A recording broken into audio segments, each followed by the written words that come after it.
Hello children. So today we are going to see the same chapter from history, that is a continuation of trade to territory. So here in the trade to territory we are going to see about the battle of Plassey. So we have seen all the negotiation between the Naboobs and the company has failed and it has led to the battle and the battle of Plassey. Now so Ali Khan died in 1756 and after that Siraj-ud-Dawla became the Nawab of Bengal.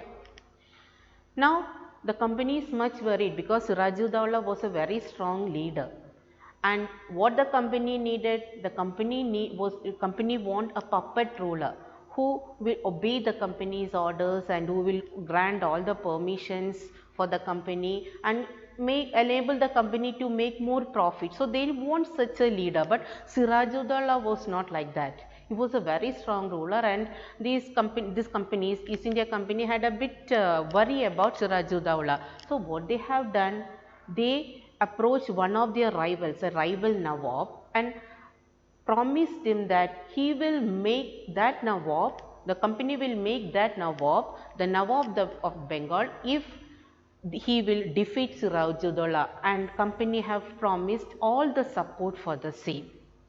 So when Siraj-ud-Dawla came to know about this, he was much infuriated. He felt so much anger. So what has he done? See, he commanded the company to stop interfering into the political affairs. He said to stop fortification, and he commanded the company to pay all the taxes.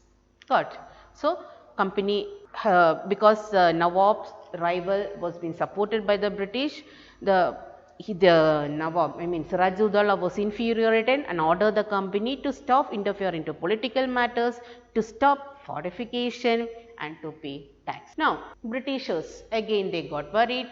They asked permission for everything, for like fortification and all, and negotiation went on. Negotiation phase, Siraj-ud-Dawla said, it is not possible to do all these things, you have to obey me. So negotiation failed. As a result, what has happened? This infuriated Siraj-ud-Dawla collected 30,000 soldiers, and along with the 30,000 soldiers, he marched to the factory of the Britishers, which was situated as Kazim Bazaar. There he went and he captured all the company officials there, and he captured all the arms he kept off from them. They disarmed them. Then he blocked all the ships from traveling, and he took the complete control of Calcutta. Okay. Now what about Britishers? They will be much worried. So seeing this development, what has happened? The company officials from Madras, they sent a force with the commander Robert Clive. Now the Robert Clive is coming to Bengal to reinstall everything.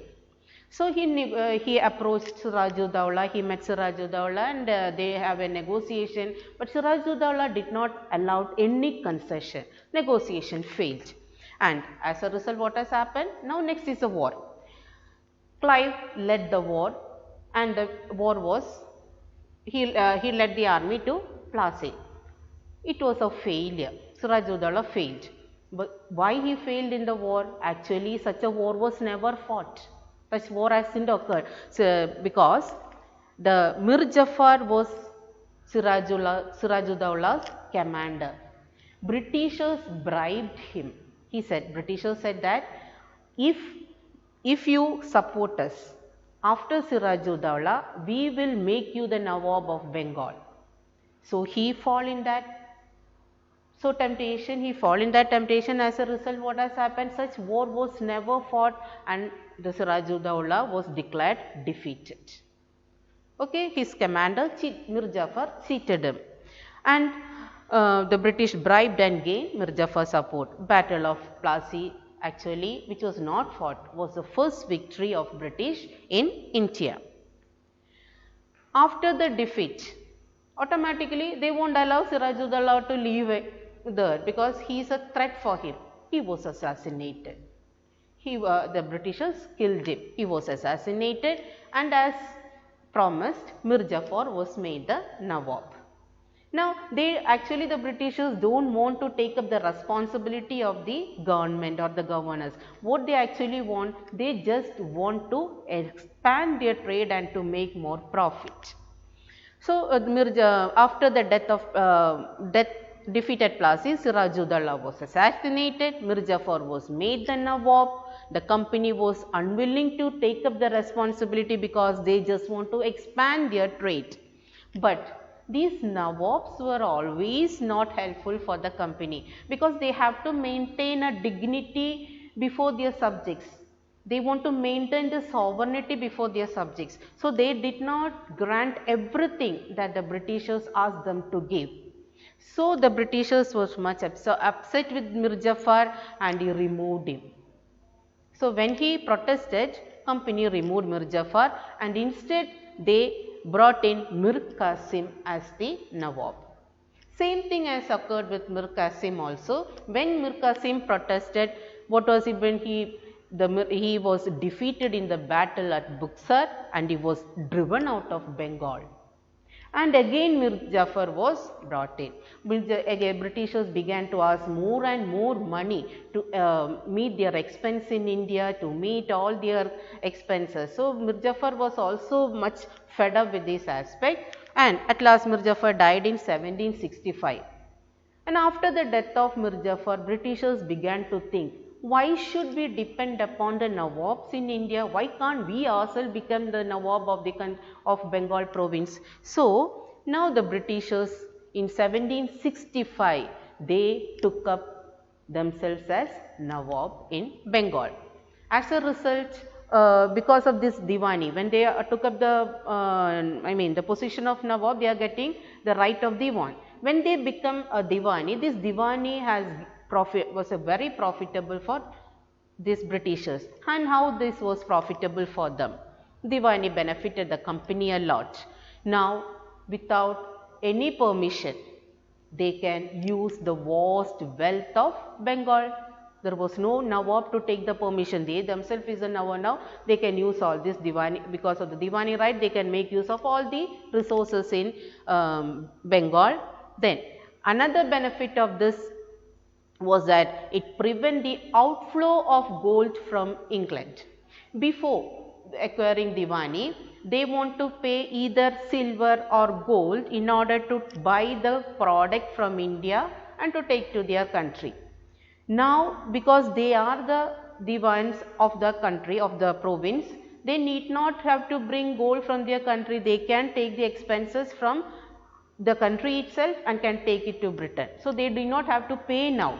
So, this as a result what has happened, outflow of gold from their country can be stopped. Now, they are amassing more wealth here itself. All their expenditures are met with the revenues that they are acquiring from India. All the expenditures were met with the income from India. And as a result what has happened, their profit has increased. They began to amass a huge wealth from Bengal province itself. Okay. So, Diwani have benefited Britishers very much. Now, so many Britishers amassed a huge wealth, but not all the Britishers. Certain governor generals or the British officials, they were under the clutches of poverty. They died in India, etc., etc. But majority of them amassed a huge fortune in India. So, those who managed to amass fortune, wealth in India, back in their homeland in Britain, they led a very lavish, a very flashing life, and such people were known as Nabob in their country. Nabob means, it is sarcastically called as, it is an Anglican version of Nawabs. So, Nabobs. So, company official amassed a fortune in India. However, not all the company officials succeeded in making money like Clive. Clive amassed a huge fortune from India. But those who managed to return with wealth back to their country led a very flashy lives over there. And those people were known as Nabobs in their homeland. This is all about today's class. Thank you, children.